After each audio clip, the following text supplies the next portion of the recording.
Mga kapuso, hindi pa man opisyal na tag-init, perwisyo na sa ating bansa ang matinding init. Nagpapatuyot na iyan sa mga taniman, pati sa mga pinagkukunan ng tubig. Sumabay pa ang kakapusan ng supply ng Manila Water na kalbaryo na mahigit 1 milyong customer nito. Simula ngayong araw nga, lakat na po ng mga lugar na sineserbisyuhan nito ay salitang mawawalan ng tubig. Kabilang diyan ang Barangay Batasan Hills, Quezon City, kung nasaan po ngayon ang News TV Quick Response Team. Nagtaas na nga ang presyo ng mga drum, planggana at balde sa ilang tindahan sa Barangay Batasan Hills, Quezon City.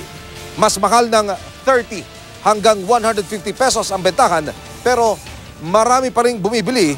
Sa isang tindahan may lamang pang tubig ang ilang container, kaya binibili rin ito ng mga customers sa halagang 10 pesos. Ayon sa nagtitinda, nakuha pa nila ang mga containers sa mga pabrikang gumagawa ng pagkain.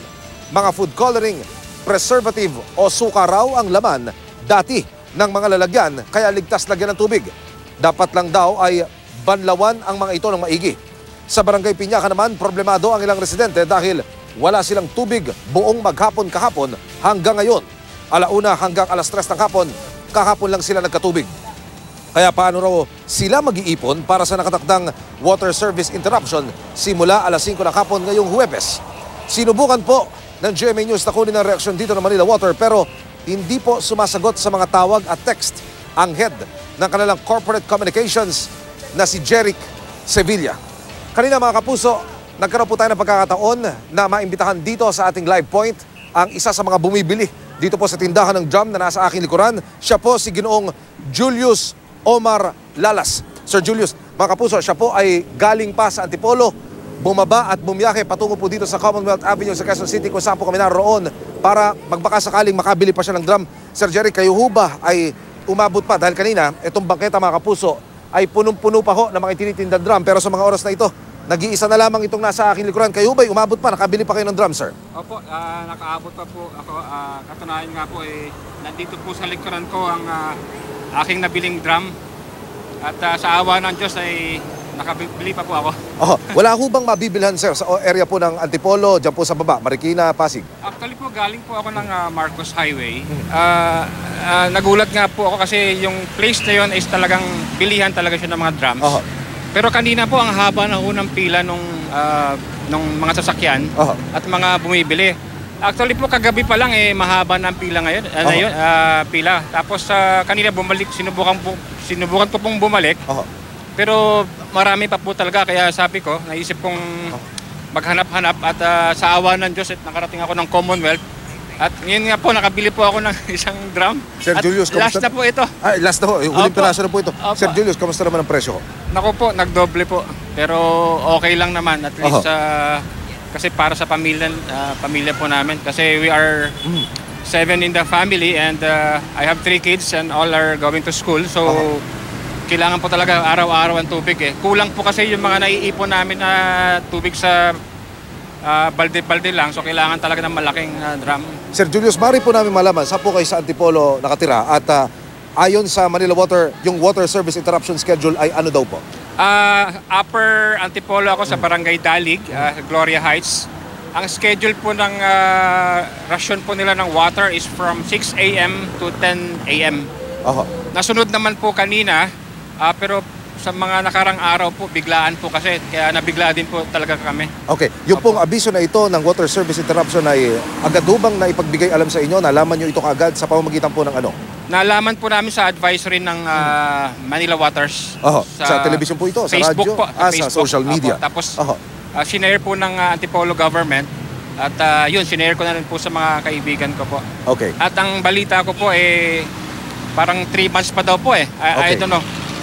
Ngayon, ang nabasa ko naman po kanina, 6 months daw po, pero wag naman po sana, kaya nakikiusap po kami sa Manila Waters na sana naman po gumawa sila ng paraan kasi magsa-summer na po, mainit, kawawa po yung mga bata, lalo na po yung mga senior citizen na kailangan po ng Pag summer po, kailangan po ng tubig eh. Yan ang binabanggit din ng Manila Water, 3 to 4 months, buong summer season. Ganito raw ang ating mararanasan. Ano ngayon ang diskarte, Sir Julius, ninyo ni Mrs. para humairaos ito? Siguro po magtipid-tipid ng tubig. Bawal muna siguro yung pag-swimming sa maliit na swimming pool.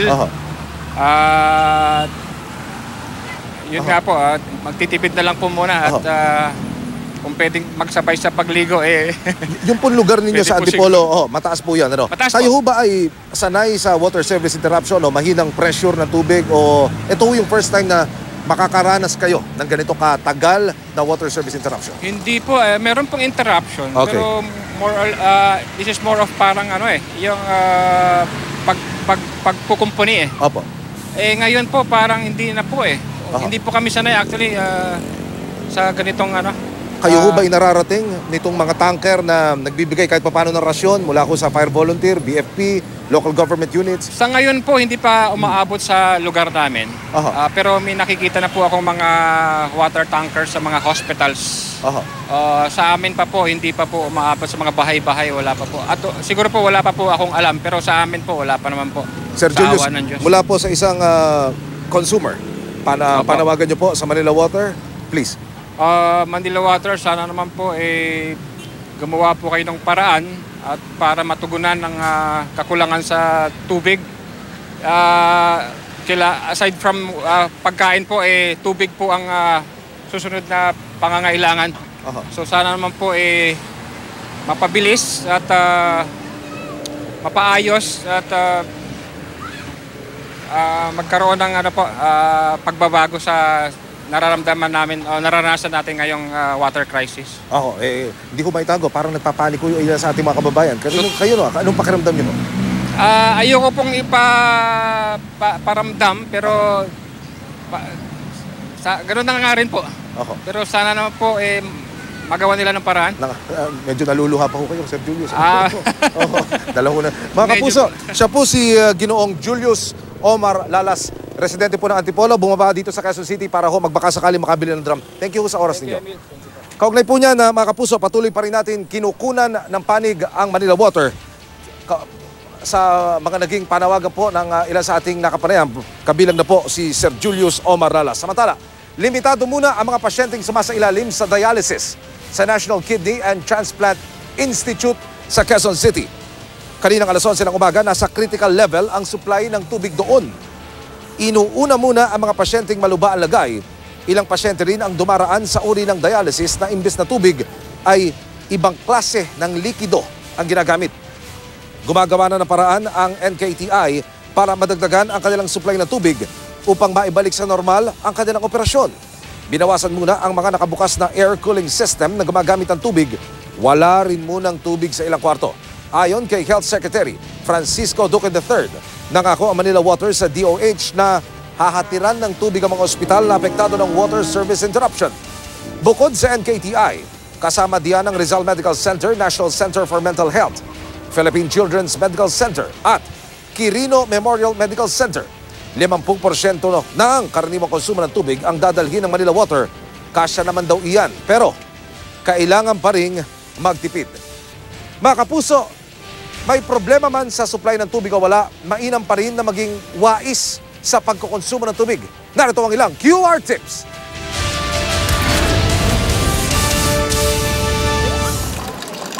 Para iwas aksaya sa tubig, siguraduhing nakasarang maigi ang mga gripong hindi ginagamit. Tignan kung may taga sa mga gripo, tubo at tangke ng inodoro kung meron ipagawa agad. Tuwing magbabanyo, iwasang mag-flush kung hindi naman kailangan. Sa pagligo, magtimba at tabo na lang imbes na mag-shower. Pero kung hindi maiiwasang mag-shower, huwag magbabad. Isara rin ito habang nagsasabon at nagsashampoo. Kung may bathtub, huwag paapawin ng tubig. Isara rin ang gripo. Kung naguhugas ng kamay, nag-aahit o nagsisipilyo, sa halip, magbaso.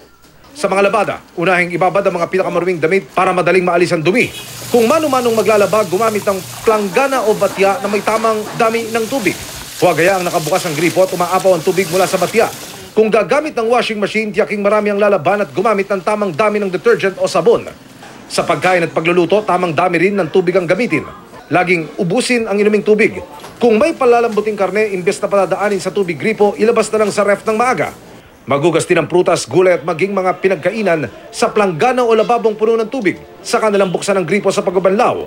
Pero ang pinaghuhugasan ng mga iyan, pati ang hugas bigas, huwag itapon. Pwede kasi itong ipandilig sa mga halaman. Itaon yan sa umaga, dapat tapon o kapag makulimlim, imbes na sa tanghali o panahong mahangin para hindi agad matuyo ang tubig. Pero huwag ding dalasan ang pagdidilig para hindi malunod ang halaman. Sa mga may sasakyan, gumamit ng timba at basahan sa paghuhugas nito. Imbes na mag-hose at sponge, huwag na rin mag-hose sa paglilinis ng garahe, gumamit na lang ng walis tingting. Kung sa Metro Manila walang tubig sa maraming lugar, sa ibang bahagi ng bansa, mga tanimang tuyo at bitak-bitak naman ang problema dulot po ng El Nino. Dahil diyan, state of calamity na sa ibang lugar sa Mindanao. Narito ang report.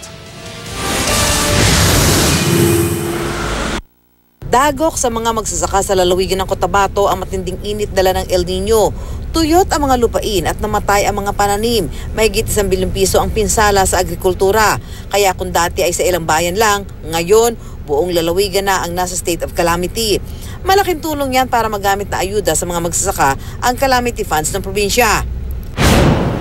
Pinag-aaralan na rin isa-ilalim sa state of calamity ang buong Maguindanao.